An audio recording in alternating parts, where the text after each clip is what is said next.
We have a guest in the studio now who has come to us via Australia. It is James Bustar. You, James, call yourself a comedy juggler, don't you? Yes, I do. Is there a sort of serious dramatic juggler you compete with? There's a whole bunch of different types of jugglers, but the comedy, I think, is important at the show. So then people it gets them more involved and it's a more interactive show. But there are jugglers who are much, much, much, much, much better than me.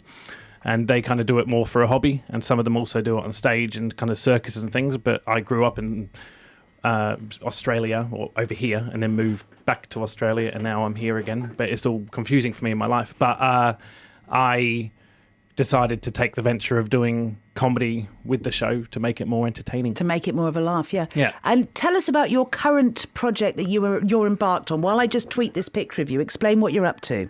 So basically, I've decided that lots of my family and friends and things like that have suffered through cancer, and some of them have got through it and some of them haven't. And I've decided that for 365 days, I'm going to use my skills as a juggler to juggle different objects every day for a whole year. And so far, we're up to day 10. And I've juggled anything from socks to vegetables.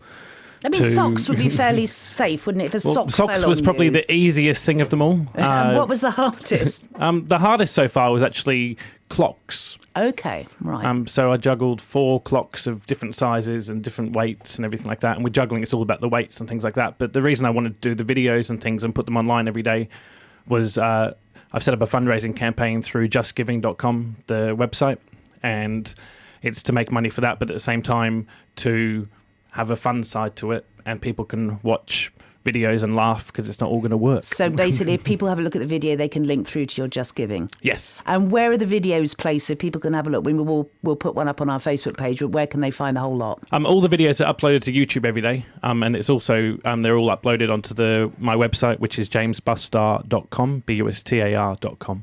Okay. Now, you've not only juggled some unusual things, you've juggled while doing other things, haven't you? Yeah, so I've juggled while ziplining.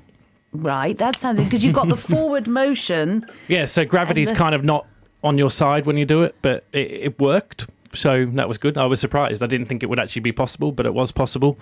I've juggled on the back of a horse. And then a few new things that have come through that I've been kind of challenged to do online. So the whole way it works is that people can go onto Twitter and Facebook and things like that and use the hashtag 365dayyjuggle and challenge me to do whatever they want, whether it's objects to be juggled or whether it's a challenge. So the latest ones have been to try and juggle while go-karting. Okay.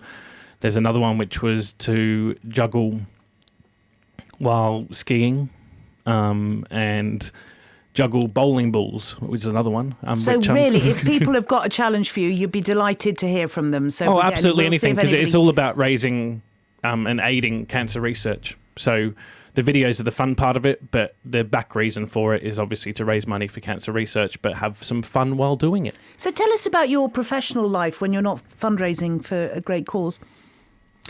Basically, I travel the world, and I juggle and tell really bad dad jokes. Go on, give us one. Go on. I'm on the spot now. My shirt can talk to the dead. It's a medium. I mean, they don't get any better than that. But I mean, it's one of those jokes that you kind of laugh at and then you'll actually use. So therefore, it's beneficial. I'm storing that one away for later. So we've invited you into the studio, James, and you asked us to find something for you to juggle with. Yes.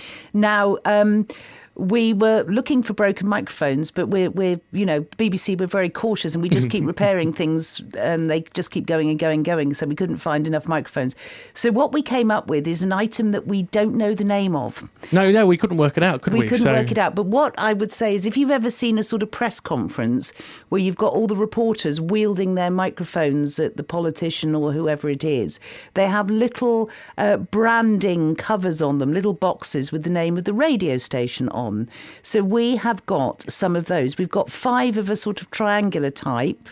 And I'd say probably they're about, each side of the triangle is about 3.5 inches, 3 inches. Yeah. Thereabouts. So we've got 5 of those. And then an optional extra, we've got a little sort of cubed one as well. How many items can you juggle at a time? I can do 7, but they're with balls.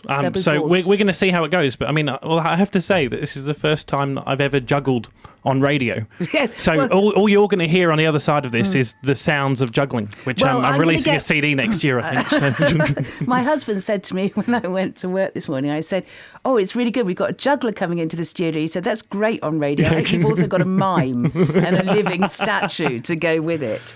And I told him off for being snarky. I think it'd be the same as a ventriloquist coming on, wouldn't it? It would, yeah. I have known radio art competitions in the past, which is quite interesting. So what we're going to do is I'm going to get Rosie to come in and video you while I give some sort of commentary on the whole affair. So juggling suddenly become a sport now. It has, yes. And we're now coming up to the BBC Radio Cornwall. Rose, just press the video button and it'll go. So, James, do you do this standing? Yes, I do. So I'm going to move so you away. Stand up. Feel free to talk. We can hear.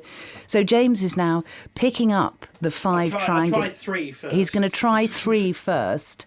Okay, so we start. He's also got. Do you want to take the headphones off because you might get tangled in the wire? There'll be a dreadful health and safety malarkey. Right, so we're comfortably juggling 3 now with no problems. I love jugglers' faces because you look like somebody who's just had a tremendous surprise with the eyebrows in the air.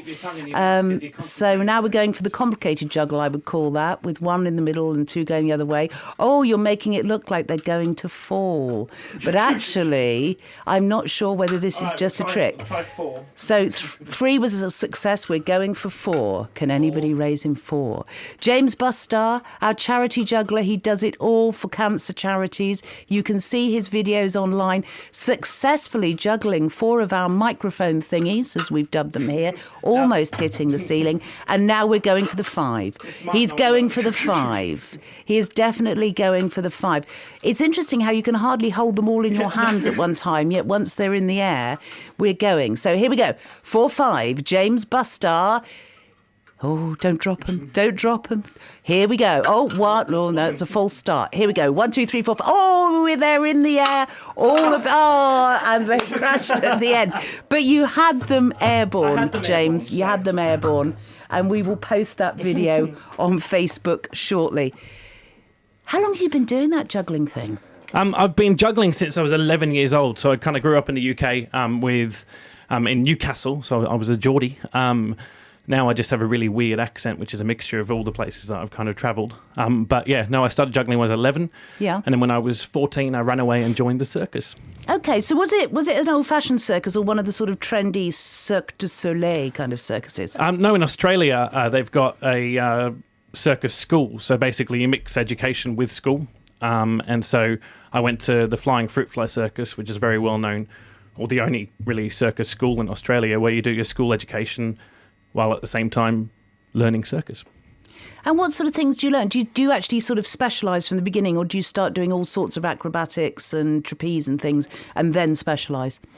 You learn everything, and then kind of like university, you kind of, from learning everything, you choose what you like, and then you get your majors. So my majors were juggling, clowning, and manipulation in general. So like unicycle, juggling, and clowning, really. And we think of that as being in a travelling circus as something from a bygone age, but you can actually make a living. Yeah, I mean, I only went into it because my parents always pushed me to go with my passion. And they didn't say, no, be an accountant. Funny enough, my dad was an accountant, and my mum was a school teacher, and I think I'm adopted. But it's quite funny. They pushed me and drove me to kind of always do what I wanted to do.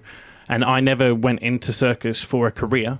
And now I've been doing it professionally for about 14 years. So. Fantastic. Well, thank you very much. What are you doing while you're here in Cornwall? Are you just travelling, or? I'm here in Cornwall doing a few shows, and my mum now lives in Cornwall, so I'm visiting her. Brilliant. When's your next show coming up? It is on Friday. Okay, where? At a holiday park. Oh, Friday at a holiday park.